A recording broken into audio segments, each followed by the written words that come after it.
Hoje, ao olharmos o capítulo 23 do Uma Vida com Propósitos, vamos olhar como crescemos. Veja, o crescimento não é simplesmente automático. Você pode ficar mais velho sem crescer. Sabe, muitas pessoas de idade ainda são imaturas espiritualmente ou emocionalmente. Ficar velho não necessariamente implica em automaticamente ficar mais maduro. É uma escolha. É intencional, é um processo, leva tempo, requer certos hábitos de vida que têm que ser desenvolvidos na sua vida. Agora, infelizmente, muitos cristãos não conhecem esses princípios. Então, nesse capítulo, vamos ver que algumas das coisas que acontecem têm que acontecer também na sua vida para que você cresça. A mais importante é mudar a maneira como você pensa. A Bíblia diz que somos transformados pela renovação da nossa mente. O que isso quer dizer? Quer dizer que a forma como você muda a sua vida é mudar como você pensa.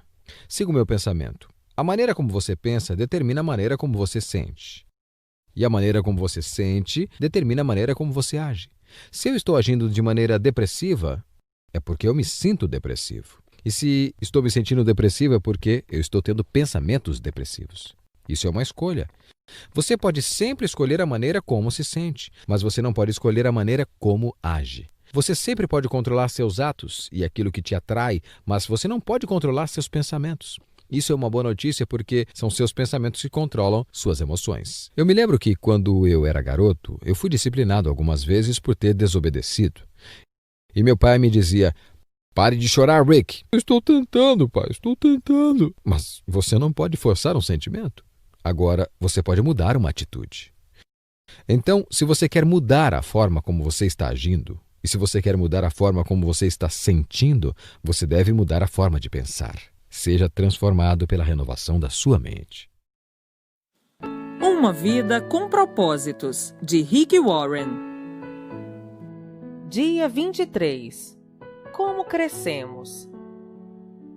Deus quer que cresçamos à semelhança de Cristo em tudo. Efésios capítulo 4, versículo 15. O propósito disposto para nós não é que continuemos como crianças.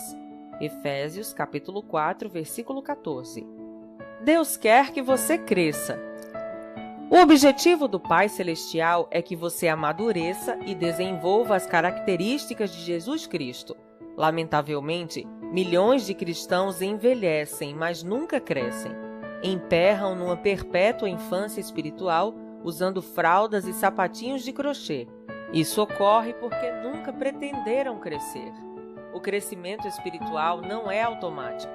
É necessário um compromisso intencional. Você deve querer crescer, decidir crescer, esforçar-se para crescer e persistir em crescer. O discipulado, processo de se tornar semelhante a Cristo, sempre começa com uma decisão. Jesus nos chama e nós respondemos: "Venha, seja meu discípulo." Jesus lhe disse. Então Mateus levantou-se e o seguiu. Mateus capítulo 9, versículo 9. Quando os primeiros discípulos escolheram seguir Jesus, não compreendiam todas as implicações da decisão que haviam tomado. Simplesmente atenderam ao convite do Mestre. Isso é tudo que você precisa para começar. Decidir tornar-se um discípulo. Nada influencia mais sua vida que os compromissos que você escolhe assumir. Eles podem fazê-lo crescer ou destruí-lo, mas sempre serão determinantes para você. Diga-me com o que você está comprometido e eu lhe direi onde você estará em 20 anos.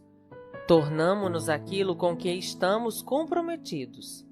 É nesse estágio de comprometimento que a maioria das pessoas perde o propósito de Deus para a vida. Muitos têm medo de se comprometer com qualquer coisa e simplesmente ficam vagando por aí. Outros assumem compromissos superficiais com valores conflitantes, o que leva à frustração e à mediocridade. Outros se comprometem inteiramente com objetivos seculares, como enriquecer ou ficar famoso, e acabam desapontados e amargos. Toda escolha tem consequências eternas. Logo, é melhor que você escolha sabiamente. Pedro adverte: já que tudo ao nosso redor se derreterá, que vida santa e piedosa devemos viver? 2 Pedro, capítulo 3, versículo 11. A parte de Deus e nossa parte.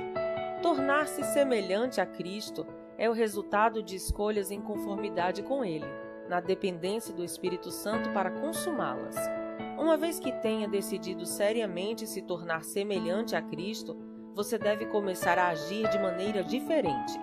Precisará se livrar de alguns procedimentos antigos, desenvolver novos hábitos e intencionalmente mudar o modo de pensar.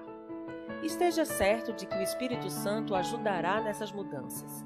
A Bíblia diz: ponham em ação a salvação de vocês com temor e tremor, pois é Deus quem efetua em vocês tanto querer quanto realizar, de acordo com a boa vontade dele.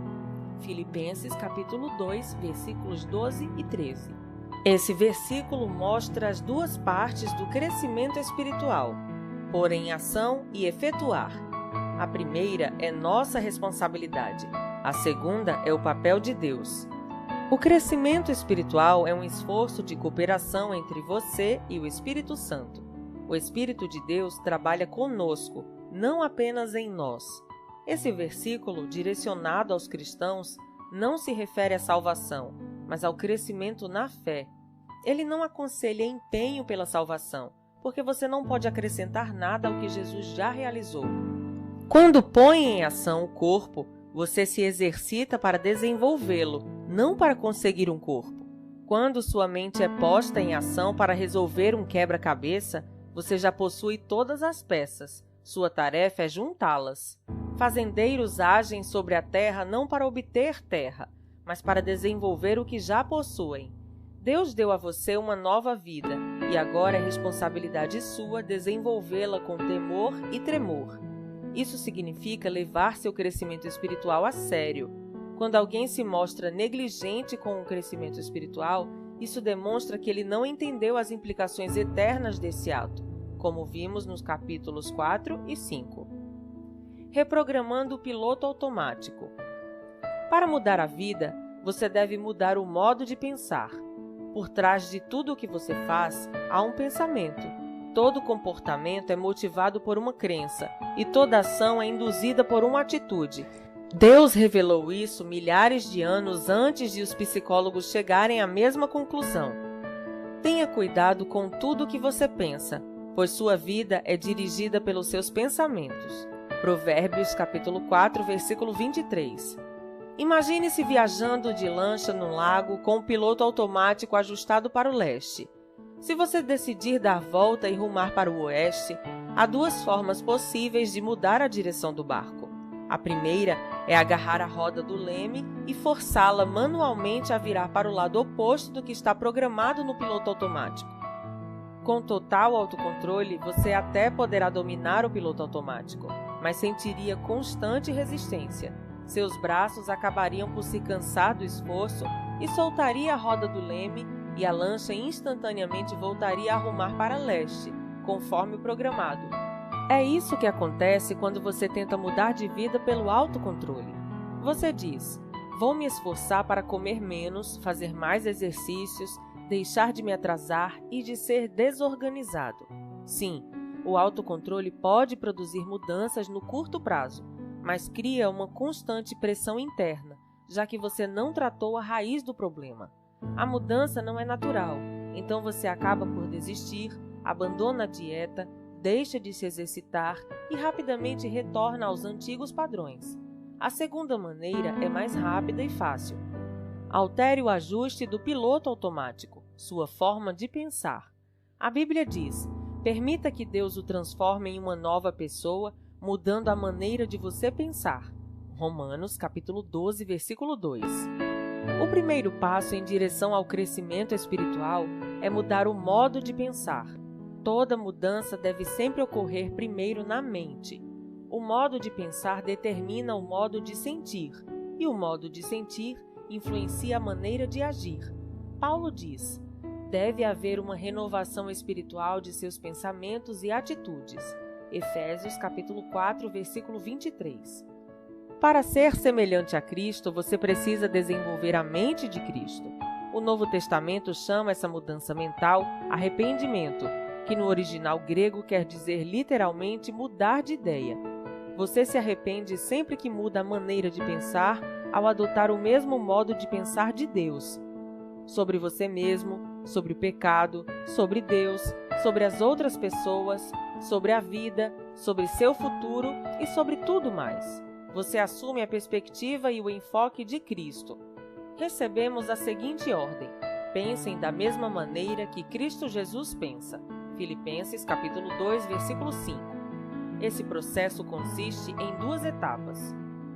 Esse primeiro estágio de alteração mental é deixar de ter pensamentos imaturos que são egocêntricos e egoístas. A Bíblia diz: irmãos, deixem de pensar como crianças. Com respeito ao mal, sejam crianças, mas quanto ao modo de pensar, sejam adultos. 1 Coríntios capítulo 14, versículo 20. Os bebês são por natureza egoístas, só pensam em si mesmos e em suas necessidades. São incapazes de dar, só conseguem receber. Isso é um modo imaturo de pensar. Infelizmente, muitas pessoas jamais vão além desse tipo de pensamento. A Bíblia diz que o pensamento egoísta é a fonte do comportamento pecaminoso. Os que vivem segundo a própria natureza pecaminosa só pensam nas coisas que essa natureza pecaminosa deseja. Romanos capítulo 8, versículo 5. O segundo estágio da mudança que leva a pensar como Jesus é começar a ter pensamentos maduros, concentrados nos outros, não em nós mesmos. Em seu notório capítulo sobre o verdadeiro amor, Paulo conclui que pensar nos outros é a marca da maturidade. Quando eu era menino, falava como um menino, pensava como um menino e raciocinava como um menino. Quando me tornei homem, deixei para trás as coisas de menino. 1 Coríntios capítulo 13, versículo 11. Hoje, muitos presumem que a maturidade espiritual é medida pela quantidade de informação bíblica e de doutrinas que conhecem. Embora o conhecimento seja uma das maneiras de medir a maturidade, isso não é tudo. A vida cristã é muito mais que um conjunto de credos e convicções. Ela inclui a conduta e o caráter. Nossos atos devem ser coerentes com nossa fé e nossas crenças devem ser confirmadas por um comportamento semelhante ao de Cristo. O cristianismo não é uma religião nem uma filosofia, mas um relacionamento e um estilo de vida. A essência desse estilo de vida, como vemos no exemplo de Jesus, é pensar nos outros, não em nós mesmos. A Bíblia diz: devemos pensar no bem deles e tentar ajudá-los, fazendo coisas que lhes agradam. Nem mesmo Cristo tentou agradar a si mesmo. Romanos, capítulo 15, versículos 2 e 3. Pensar nos outros é a base para se tornar semelhante a Cristo e a melhor evidência de crescimento espiritual. Esse tipo de pensamento não é natural, é contranatural, raro e árduo. Felizmente, temos ajuda. Deus nos deu seu Espírito. Por isso, não pensamos como pensam as outras pessoas desse mundo. 1 Coríntios, capítulo 2, versículo 12. Em alguns capítulos mais adiante, veremos as ferramentas que o Espírito Santo usa para nos ajudar a crescer. Dia 23. Pensando sobre meu propósito de vida. Tema para reflexão. Nunca é tarde demais para começar a crescer. Versículo para memorizar. Deixem que Deus os transforme por meio de uma completa mudança da mente de vocês. Assim vocês conhecerão a vontade de Deus, isso é, aquilo que é bom, perfeito e agradável a Ele. Romanos, capítulo 12, versículo 2. Questão para meditar. Em que área preciso parar de pensar do meu jeito e começar a pensar do jeito de Deus? Até o próximo áudio.